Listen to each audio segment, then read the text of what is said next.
Hello, Council Bluffs Area Chamber of Commerce members. This is Drew Kamp, President and CEO of the Council Bluffs Area Chamber of Commerce for our February 12th weekly legislative update video.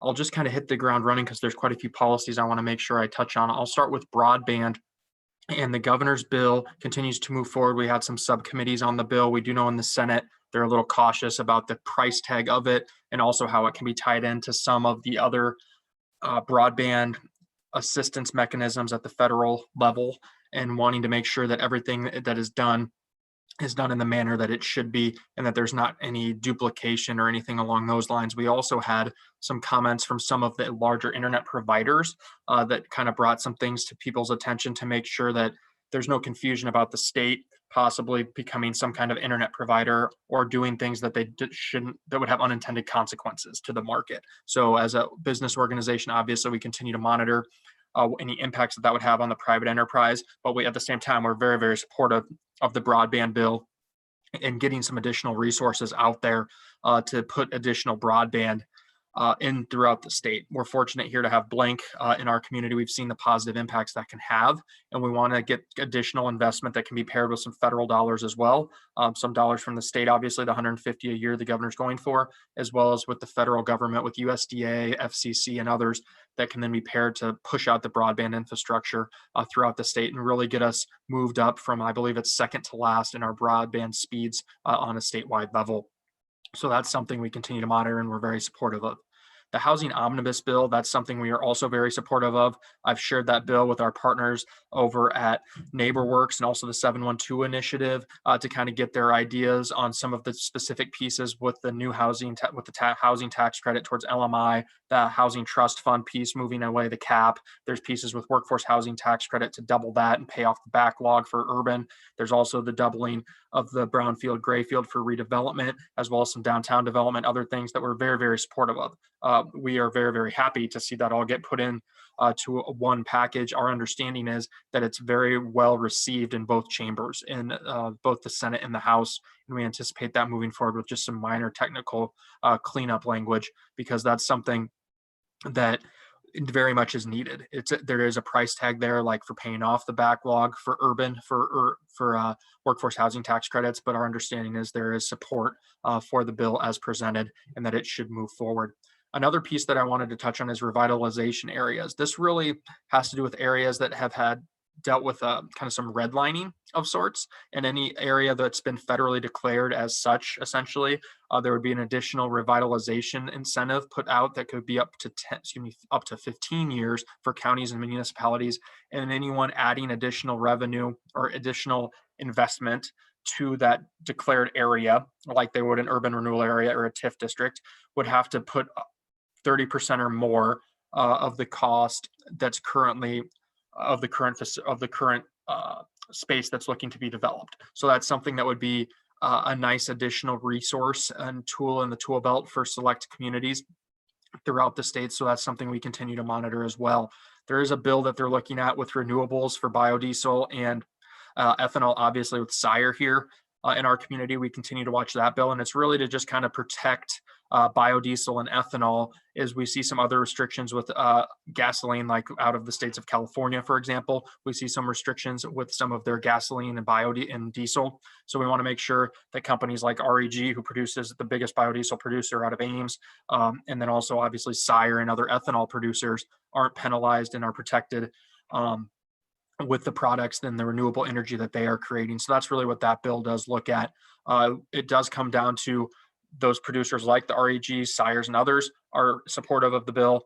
The providers of said product, like your Come and Goes, your Casey's, others, they are a little hesitant just because of the cost that they may have to incur to update their infrastructure. So we continue to monitor that bill, and we'll continue to speak with and get insight from Sire on that as well, because obviously that's something that we want to keep an eye on due to the fact that it would have potential impacts on ethanol and biodiesel and renewable fuel infrastructure here in the state.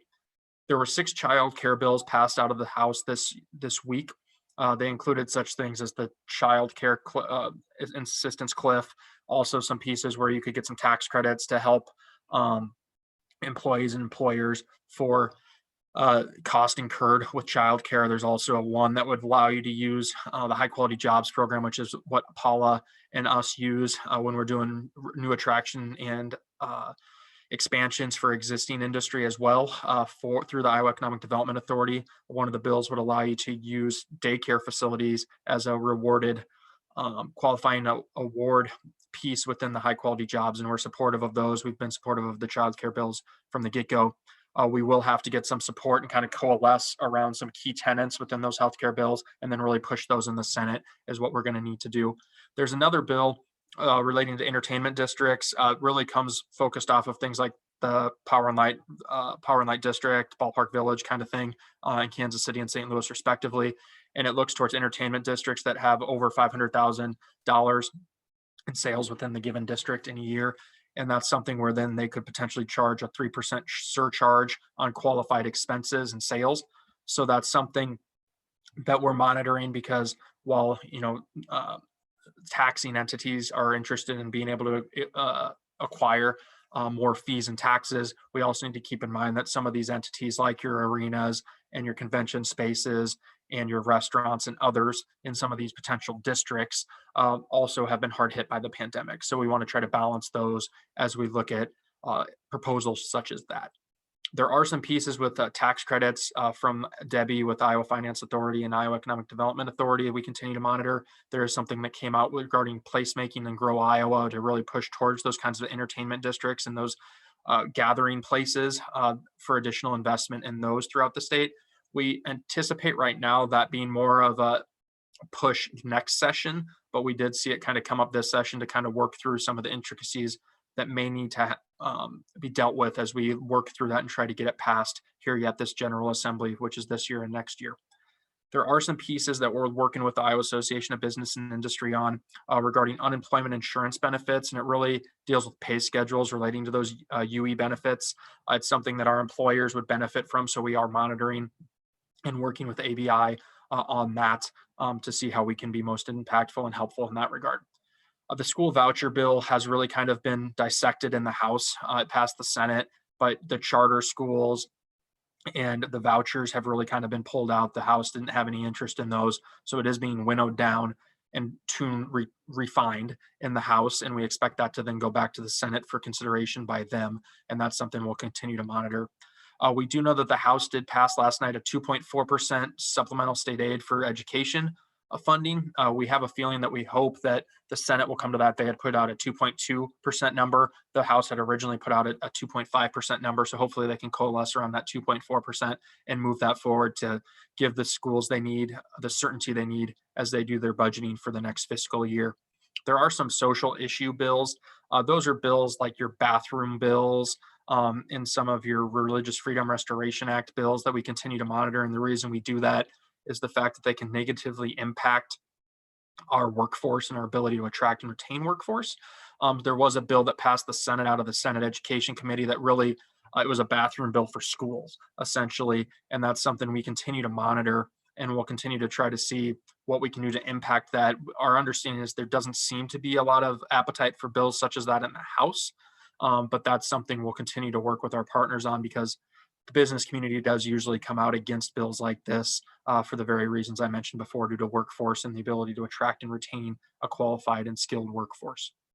A few other issues we continue to monitor. We continue to monitor the promotional play proposal that's been put out there that relates to gaming and casinos, which is about $25 million for casino gambling from throughout the state. It would have a positive impact in the fact that they would not have to pay additional fees and taxes, they being the casinos, for promotional play. We do and are looking into getting additional information to the cost of the QSOs, which are those organizations to which the philanthropic giving is done through, think Iowa West, for example. That's something we are continuing to look into in assessing what the cost of that would be, because it was not included in the fiscal note that the State Legislative Service Agency did, but we're going to try to pull some information on that from a local and state perspective as well. We also continue to monitor at the federal level the conversation around the potential of an increase within the COVID relief package to $15 minimum wage. There does not at this moment appear to be the support needed to get that included in there.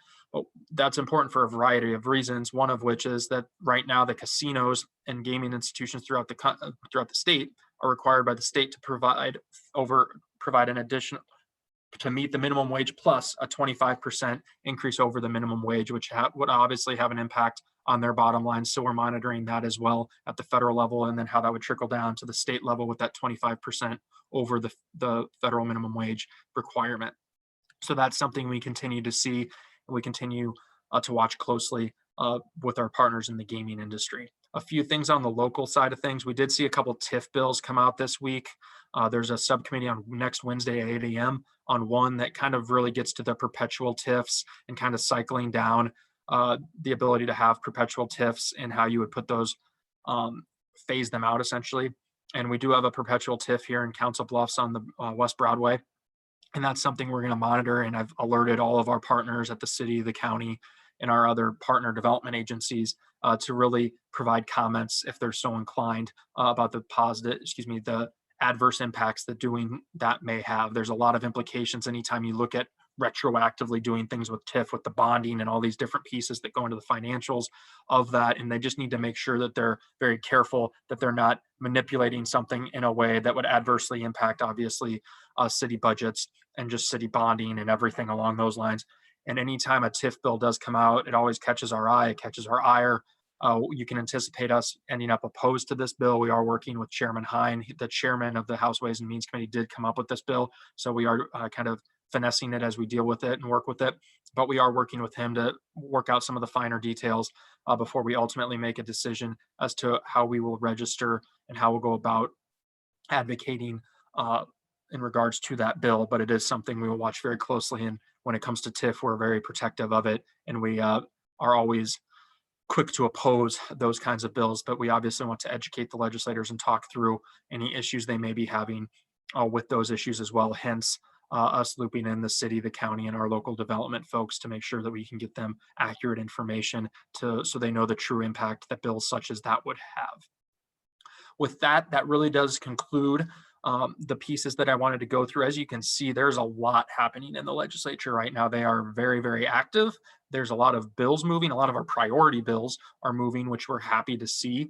We expect that to continue to be the case as we wait for Chairman Dawson to put out a tax proposal here in the next few weeks, and we'll watch anxiously for that. And we look forward to continuing to work with him to make sure that a forthcoming proposal will hopefully meet the needs of what we would like to see within the tax reform conversation. And I know that Chairman Dawson is very much wanting to put together a very comprehensive and robust package. So we look forward to having those conversations with him. So with that, I will conclude our update, and I do look forward to coming back next week and providing another update with the litany of bills, as you can tell, that we are monitoring and watching as a chamber and with our partners throughout the state. So with that, I will conclude and thank you for your ongoing support of the Council Bluffs Area Chamber of Commerce. I hope you all have a very nice weekend.